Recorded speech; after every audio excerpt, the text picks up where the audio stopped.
Bengali টিউশনে তোমাদের সকলকে স্বাগত। আমি শুভময়। আজ তোমাদের রবীন্দ্রনাথ ঠাকুরের লেখা দেনা পাওনা গল্প নিয়ে আলোচনা করব।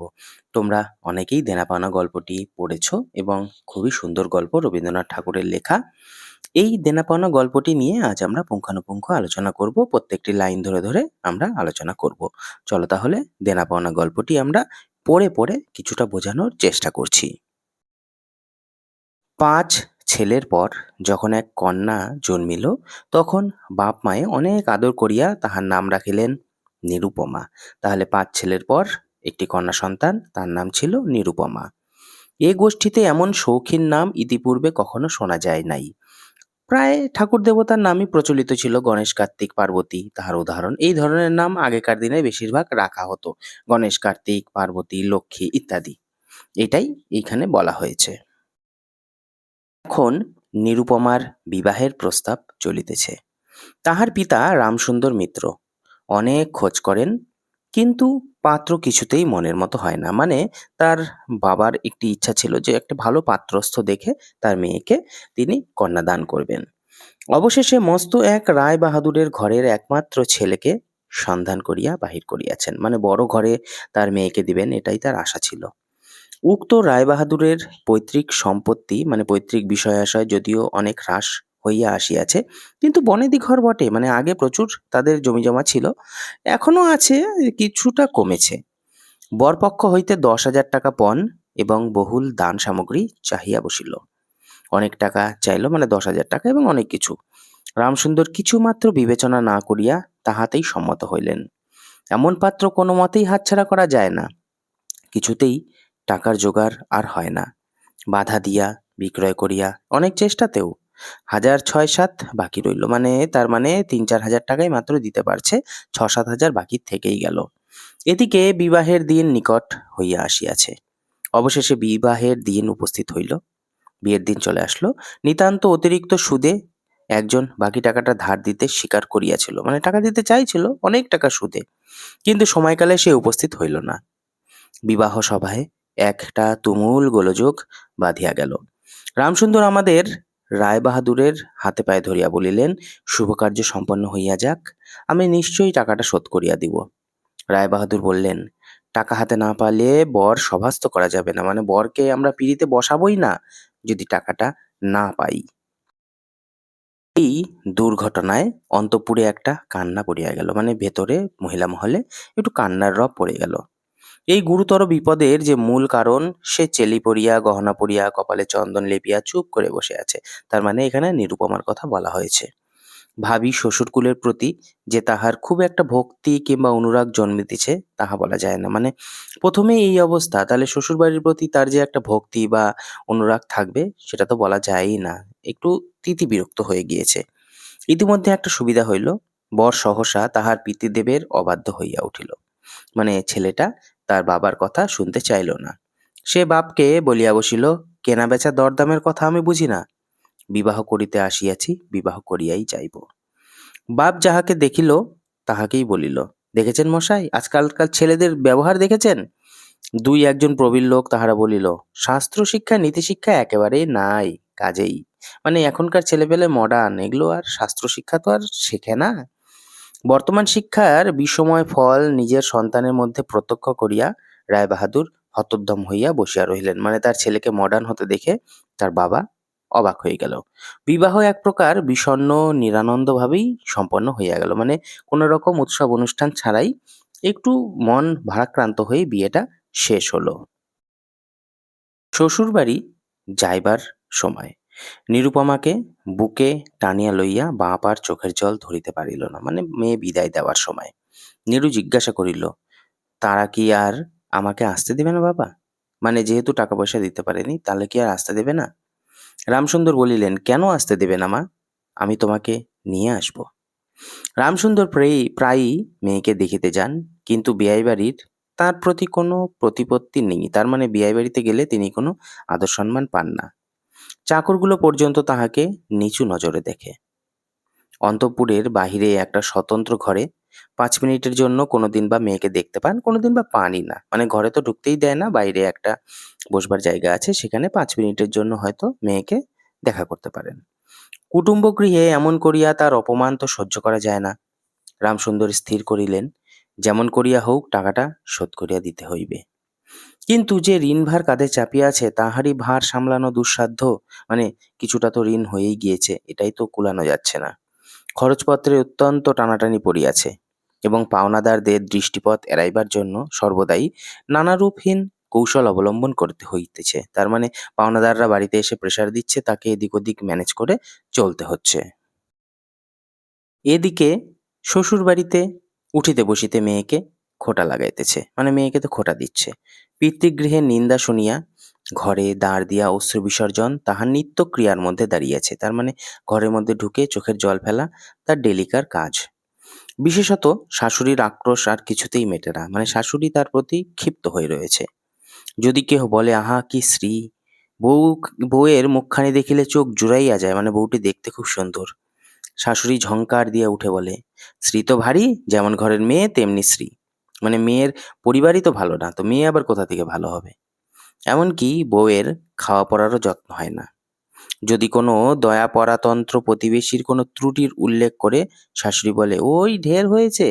তার মানে প্রতিবেশিনী যদি কখনো ত্রুটির কথা বলে তখন বলে যে ঢের হয়েছে। অর্থাৎ বাপ যদি পুরো দাম দিত তো মেয়ে পুরো যত্ন পেত। সকলেই এমন ভাব দেখায় যেন বধূর এখানে কোনো অধিকারই নাই, ফাঁকি দিয়া প্রবেশ করেছে। মানে মেয়েটা যে আসছে এই বাড়িতে তার কোনো অধিকারই নেই। বোধ হয় কন্যার এই সকল অনাদর এবং অপমানের কথা বাপের কানে গিয়া থাকিবে। তাই রামসুন্দর অবশেষে বসত বাড়ি বিক্রয়ের চেষ্টা করিতে লাগিল। তার মানে যে বাড়িটাতে ছিল সেই বাড়িতে বিক্রি করার সে চেষ্টা করতে লাগলো।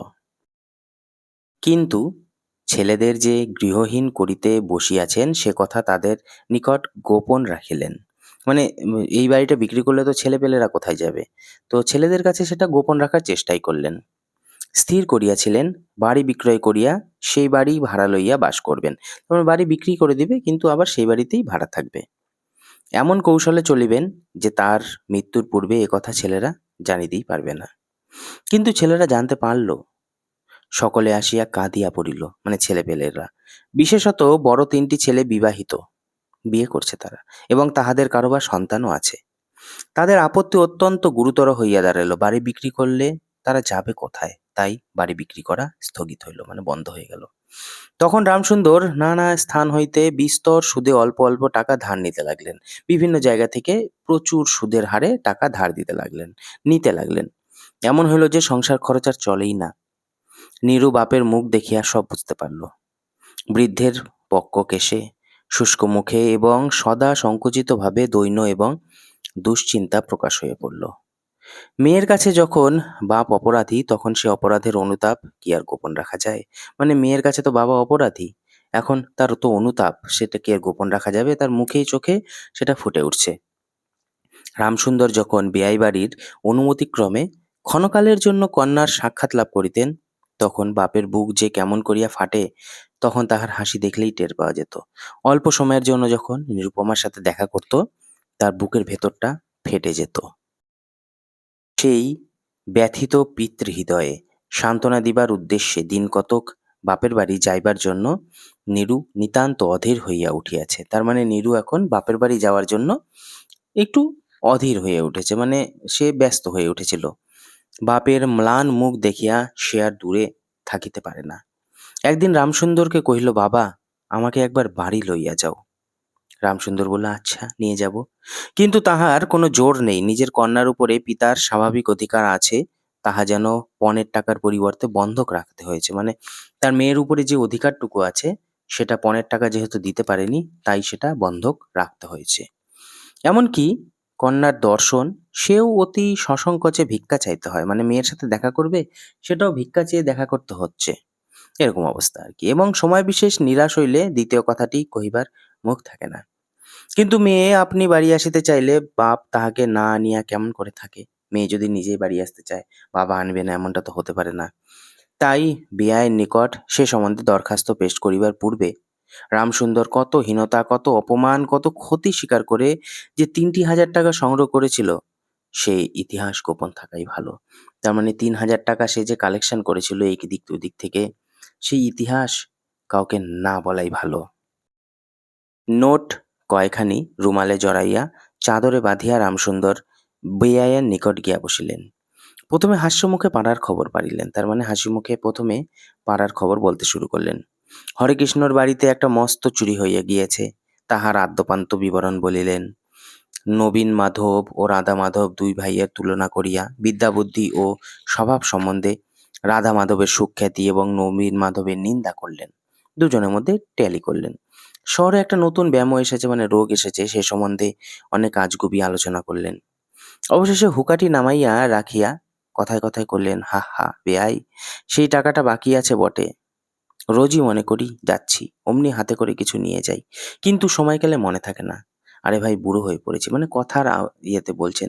আপনার টাকাটা তো দিতে হবে, প্রত্যেক দিনই ভাবি নিয়ে আসি, কিন্তু আসার সময় আর মনে পড়ছে না। বুড়ো হয়ে গেছি তো, সেই জন্য।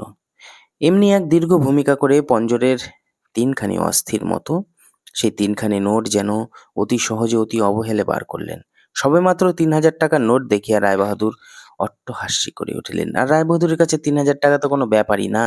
এটা দেখে তিনি হাসতে লাগলেন। বলিলেন, থাক বেয়াই, ওতে আমার কাজ নেই। একটা প্রচলিত বাংলা প্রবাদের উল্লেখ করিয়া বলিলেন, সামান্য কারণে হাতের দুর্গন্ধ করিতে চাই না। মানে ছুঁচো মেরে এই টাইপের আর কি প্রবাদ। তো সামান্য কারণে আমি দুর্গন্ধ করতে চাই না আমার হাত। এই ঘটনার পরে মেয়েকে বাড়ি আনবার প্রস্তাব কাহারও মুখে আসে না। মানে এই কথা বলার পরে মেয়েকে বাড়ি নিয়ে যাব, এটা তো বলা যায়ই না। কেবল রামসুন্দর ভাবলেন, সে সকল কুটুম্বিতার সংকোচ আমাকে আর শোভা পায় না। মর্মাহতভাবে অনেকক্ষণ চুপ করে থাকিয়া অবশেষে মৃদুস্বরে কথাটা পারলেন। রায়বাহাদুর কোনো কারণ মাত্র উল্লেখ না করিয়া বলিলেন, সে এখন হচ্ছে না, মানে এখন যেতে পারবে না। এই বলিয়া কর্ম উপলক্ষে স্থানান্তরে চলিয়া গেলেন। মানে তিনি সেখান থেকে উঠে অন্য কাজে চলে গেলেন। রামসুন্দর মেয়ের কাছে মুখ না দেখাইয়া কম্পিত হস্তে কয়েকখানি নোট চাদরের প্রান্তে বাঁধিয়া বাড়ি ফিরে গেলেন। টাকাটা না নিয়েই বাড়ি চলে আসলেন। মনে মনে প্রতিজ্ঞা করলেন, যতদিন না সমস্ত টাকা শোধ করিয়া দিয়া অসংকোচে কন্যার উপরে দাবি করতে পারবেন, ততদিন আর বিয়ে বাড়ি যাবেন না। মানে পুরো টাকা যতদিন না শোধ দিতে পারছেন, ততদিন বিয়ে বাড়ি যাবেন না। বহুদিন গেল। নিরুপমা লোকের উপর লোক পাঠায়, কিন্তু বাপের দেখা পায় না। অবশেষে অভিমান করিয়া লোক পাঠানো বন্ধ করে দিল, মানে আর খবরই দিল না। তখন রামসুন্দরের মনে বড় আঘাত লাগিল, কিন্তু তবু গেল না। আশ্বিন মাস আসলো। রামসুন্দর বলিলেন, এবার পূজার সময় মাকে ঘরে আনবই, নইলে আমি। খুব একটা শক্ত রকম শপথ করলেন, মানে আমি মেয়েকে বাড়ি আনবই পূজার সময়, পঞ্চমী কি ষষ্ঠীর দিনে। আবার চাদরের প্রান্তে গুটিকতক নোট বাঁধিয়া রামসুন্দর যাত্রার উদ্যোগ করলেন, আবার যেতে লাগলেন। ৫ বছরের এক নাতি আসিয়া বলিল, দাদা, আমার জন্য গাড়ি কিনতে যাচ্ছিস? বহুদিন হইতে তাহার ঠেলা গাড়িতে চড়িয়া হাওয়া খাওয়ার শখ হইয়াছে, কিন্তু কিছুতেই তাহা মিটার উপায় হইতেছে না। ৬ বছরের এক নাতনি আসিয়া সরোদনে কহিল, মানে কাঁদতে কাঁদতে, পূজার নিমন্ত্রণে যাইবার মতো তাহার একখানিও ভালো কাপড় নাই। রামসুন্দর তা জানতেন এবং সে সম্বন্ধে তামাক খাইতে খাইতে বৃথ অনেক চিন্তাও করছেন। রায়বাহাদুর বাড়ি যখন পূজার নিমন্ত্রণ হইবে, তখন তাহার বধূগণকে অতি যৎসামান্য অলঙ্কারে অনুগ্রহপাত্র দরিদ্রের মতো যাইতে হবে। এই কথা স্মরণ করিয়া তিনি অনেক দীর্ঘ নিঃশ্বাস ফেলিয়াছেন, কিন্তু তাহাতে তাহার ললাটের বার্ধক্য রেখা গভীরতর অঙ্কিত হওয়া ছাড়া আর কোনো ফল হয়নি। মানে তার বিয়ে বাড়িতে যখন সবাইকে নিমন্ত্রণ করবে, তার বাড়ির বউগুলো একদম অন্যরকমই, মানে দরিদ্রের মতো তাকে দেখাবে, কিন্তু এটাতে তার কিছু করার নেই। দৈন্যপীড়িত গৃহের ক্রন্দনধ্বনি কানে লইয়া বৃদ্ধ তাহার বিয়ে বাড়িতে প্রবেশ করলেন। আজ তাহার সে সংকোচ ভাব নেই। দ্বাররক্ষী এবং ভৃত্যদের মুখের প্রতি সে চকিত সলজ্জ দৃষ্টিপাত দূর হইয়া গিয়াছে। যেন আপনার গৃহে প্রবেশ করলেন, মানে একটু বুক ফুলিয়ে প্রবেশ করলেন সেদিন। শুনিলেন রায়বাহাদুর ঘরে নাই, কিছুক্ষণ অপেক্ষা করতে হবে। মনের উচ্ছ্বাস সংবরণ করিতে না পারিয়া রামসুন্দর কন্যার সহিত সাক্ষাৎ করিলেন, মেয়ের সাথে দেখা করল। আনন্দের দুই চোখ দিয়া জল পড়তে লাগলো। বাপও কাঁদে, মেয়েও কাঁদে, দুজনেই কাঁদে। দুজনেই কেহ আর কথা কইতে পারে না। এমন করিয়া কিছুক্ষণ গেল। তারপর রামসুন্দর কহিলেন, এবার তোকে নিয়ে যাচ্ছি মা, আর কোনো গোল নেই, মানে আর কোনো অসুবিধা নেই। এমন সময় রামসুন্দরের জ্যেষ্ঠ পুত্র হরমোহন তাহার দুটি ছেলে লইয়া সহসা ঘরে প্রবেশ করিলেন। পিতাকে বলিলেন, বাবা, আমাদের তবে এবার পথে ভাসালে, মানে আমাদেরকে তুমি পথে ভাসিয়ে দিলে। তার দাদা আর কি, নিরুপমার দাদা বলল। রামসুন্দর সহসা অগ্নিমূর্তি হইয়া বলিলেন, তোদের জন্য কি আমি নরকগামী হব? মানে তোদের এইসব কাজের জন্য, তোরা যে এই যে শুরু করছিস যা, তার জন্য কি আমি নরকে ঠাঁই পাবো? আমাকে তোরা আমার সত্য পালন করতে দিবি নে? রামসুন্দর বাড়ি বিক্রি করিয়া বসিয়া আছেন। ছেলেরা কিছুতেই না জানিতে পায় তাহার অনেক ব্যবস্থা করিয়াছিলেন, কিন্তু তবু তারা জানিয়াছে দেখিয়া তাহার প্রতি হঠাৎ অত্যন্ত রুষ্ট ও বিরক্ত হয়ে উঠলেন। আর নাতি তাহার দুই হাঁটু সবলে জড়াইয়া ধরিয়া মুখ তুলিয়া কহিল, দাদা, আমাকে গাড়ি কিনে দিলে না? নতশির রামসুন্দরের কাছে বালক কোনো উত্তর না পাইয়া নীরুর কাছে গিয়া কহিল, পিসিমা, আমাকে একখানা গাড়ি কিনে দিবে? নিরুপমা সমস্ত ব্যাপারটা বুঝতে পারিয়া কহিল, বাবা, তুমি যদি আর এক পয়সাও আমার শ্বশুরকে দাও, তাহলে আর তোমার মেয়েকে দেখতে পাবে না। এই আমার তোমার গা ছুঁয়ে বললাম, মানে আমি শপথ করলাম, 1 টাকাও আর এখানে দিবে না।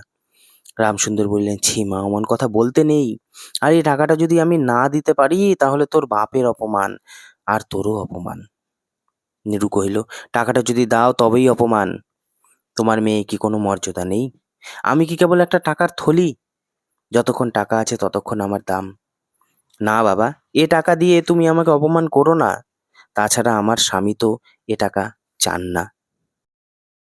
রামসুন্দর কহিলেন, তাহলে তোমাকে যেতে দেবে না মা, মানে আমাদের বাড়ি তো তোমাকে যেতে দেবে না। নিরুপমা কহিল, না দেয় তো কি করবে বলো? তুমিও আর নিয়ে যেতে চেও না। রামসুন্দর কম্পিত হস্তে নোট বাঁধা চাদরটি কাঁধে তুলিয়া আবার চোরের মতো সকলের দৃষ্টি এড়াইয়া বাড়ি ফিরে গেলেন। কিন্তু রামসুন্দর এই যে টাকা আনিয়াছিলেন এবং কন্যার নিষেধে সে টাকা না দিয়ে চলে গেছেন, সে কথা গোপন রইল না, মানে জানতে পারল তার বেয়াই। কোনো স্বভাব কৌতূহলী দ্বারলগ্ন কর্ণ দাসী নীরুর শাশুড়িকে এই খবর দিল। মানে কেউ একজন কানে শুনেছিল, কান করে তো থাকেই সবাই কম বেশি দরজার এখান থেকে, তো তারা কেউ একজন বলেছিল শুনিয়া তাহার আর আক্রোশের সীমা রইল না। এবার তো তার শাশুড়ি রেগে গেল। নিরুপমার পক্ষে তার শ্বশুরবাড়ি সরসজ্জা হইয়া উঠিল, তার মানে একদম জলজান্ত একটা চিতা। এদিকে তাহার স্বামী বিবাহের অল্পদিন পরেই ডেপুটি ম্যাজিস্ট্রেট হইয়া দেশান্তরে চলে গেছে, চাকরি নিয়ে চলে গেছে বাইরে। এবং পাছে সংসর্গ দোষে হীনতা শিক্ষা হয়, ওই ওজোরে সম্প্রতি বাপের বাড়ির আত্মীয়দের সহিত নীরুর সাক্ষাৎকার সম্পূর্ণ নিষিদ্ধ হইয়াছে। মানে নীরুর সাথে তার বাপের বাড়ির কারো সম্পর্ক এখন আর নেই। এক সময়, মানে এই সময় নীরুর একটা গুরুতর পীড়া হলো। দীর্ঘদিনের না খাওয়া টেনশন, এই জন্য তার অসুস্থ হলো। কিন্তু সেজন্য তার শাশুড়িকে সম্পূর্ণ দোষ দেওয়া যায় না। শরীরের প্রতি সে অত্যন্ত অবহেলা করত। কার্তিক মাসের হিমের সময় সমস্ত রাত মাথার দরজা খোলা। শীতের সময় গায়ে কাপড় নেই, আহারের নিয়ম নাই।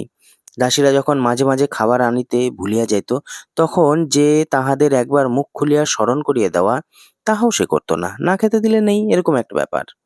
সে যে পরের ঘরের দাসদাসী কর্ত্রী গৃহিণীদের অনুগ্রহের উপর নির্ভর করিয়া বাস করিতেছে, এই সংস্কার তাহার মনে বদ্ধমূল হইতেছিল। কিন্তু এরূপ ভাবটাও শাশুড়ির সহ্য হইত না। যদি আহারের প্রতি বধূর কোনো অবহেলা দেখিতেন, তবে শাশুড়ি বলতো, নবাবের বাড়ির মেয়ে কি না, গরিবের অন্ন ওর মুখে রোচে না, মানে বড়লোক বাড়ির মেয়ে তো, আমাদের গরিবের খাওয়া খাবে কি করে? কখনো বা বলিতেন, দেখো না একবার, ছিঁড়ি হচ্ছে দেখো না, দিনে দিনে যেন পোড়া কাঠ হয়ে যাচ্ছে। তার মানে দিনে দিনে যেন রোগা হয়ে, মানে কাঠ হয়ে যাচ্ছে আর কি। শাশুড়ি বলিলেন, কেবল বাপের বাড়ি যাইবার ছল, তার মানে কেবল শুধুমাত্র বাপের বাড়ি যাওয়ার চিন্তা ভাবনা। কেহ বলিল, বিশ্বাস করিবে না। যেদিন সন্ধ্যার সময় নীরুর শ্বাস উপস্থিত হলো, মানে যেদিন শেষ নিঃশ্বাস ত্যাগ করলো, সেই দিন প্রথম ডাক্তার দেখিল, এবং সেদিনই ডাক্তারের শেষ দেখা। এতদিন তো ডাক্তার আনেইনি। তো সে যেদিন দেখলো সেই দিনই এমার্জেন্সি হয়ে গেছিল, সেদিনই শেষ ডাক্তার দেখলো। বাড়ির বড় বউ মরেছে। খুব ধুম করিয়া অন্ত্যেষ্টিক্রিয়া সম্পন্ন হলো, মানে শ্মশান ক্রিয়া, যেটা শ্মশানের কাজ, একদম ধুমধাম করে হলো। প্রতিমা বিসর্জনের সমারোহ সম্বন্ধে জেলার মধ্যে রায়চৌধুরীদের যেমন লোক বিখ্যাত প্রতিপত্তি আছে, বড় বউয়ের সৎকার সম্বন্ধে রায়বাহাদুরের তেমনি একটি খ্যাতি রটিয়া গেল। তার মানে বউ মরাতে বিশাল আয়োজন, একটা চারিদিকে খ্যাতি রটে গেল। এমন চন্দরকাষ্ঠের চিতা এ মুলুকে কেহ কখনো দেখে নাই। চন্দন কাঠ দিয়ে পোড়ানো হলো। এমন ঘটা করিয়া শ্রাদ্ধও কেবল রায়বাহাদুরদের বাড়িতেই সম্ভব, এবং শোনাও যায়। ইহাতে তাহার কিঞ্চিৎ ঋণ হইয়াছিল, মানে ঋণ করে এত ঘটা করে পোড়ালো। রামসুন্দরকে সান্ত্বনা দিবার সময় তাহার মেয়ের যে কিরূপ মহাসমারোহে মৃত্যু হইয়াছিল সকলেই তাহার বহুল বর্ণনা করল, যে তোমার মেয়ে খুব ধুমধাম করে মরেছে। এদিকে ডেপুটি ম্যাজিস্ট্রেটের চিঠি আসলো, আমি এখানে সমস্ত বন্দোবস্ত করিয়া লইয়াছি, অতএব অবিলম্বে আমার স্ত্রীকে এখানে পাঠাইবে। ও তো জানেই না এত কিছু ঘটে গেছে। রায়বাহাদুরের মহিষী লিখলেন, তার মা লিখল, বাবা, তোমার জন্য আর একটি মেয়ের সম্বন্ধ করিয়াছি, অতএব অবিলম্বে ছুটি লইয়া এখানে আসিবে। এবারে 20,000 টাকা পণ এবং হাতে হাতে আদায়, এবার ক্যাশ, কোনো ধার বাকির কোনো সিস্টেম নেই। যাই হোক, এটাই হলো আমাদের দেনা পাওনা গল্প। আমরা দেনা পাওনা গল্প থেকে যে আমাদের যে লিখছে লেখক রবীন্দ্রনাথ ঠাকুর, একটু সামান্য দেখে নাও। দেখো, 1861 সালের 7ই মে, মানে বাংলার 1268 সালের 25শে বৈশাখ, কলকাতার জোড়াসাঁকো ঠাকুর বাড়িতে তার জন্ম। পিতা মহর্ষি দেবেন্দ্রনাথ ঠাকুর, মাতা সারদা দেবী, আর তার পিতামহ ঠাকুরদা ছিল দ্বারকানাথ ঠাকুর।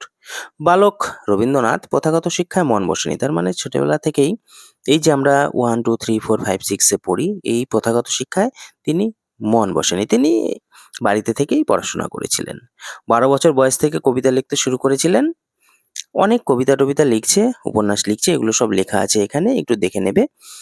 আর 1941 সালের 7ই আগস্ট তিনি মৃত্যুবরণ করেছিলেন বা দেহত্যাগ করেছিলেন। এখানে কিছু প্রশ্ন রয়েছে, এই প্রশ্নগুলো তোমরা চাইলে স্ক্রিনশট নিতে পারো, প্রশ্নগুলো হয়তো কাজে লাগবে। আজকের এই ভিডিও এই পর্যন্তই, দেখা হবে অন্য কোনো ভিডিওতে।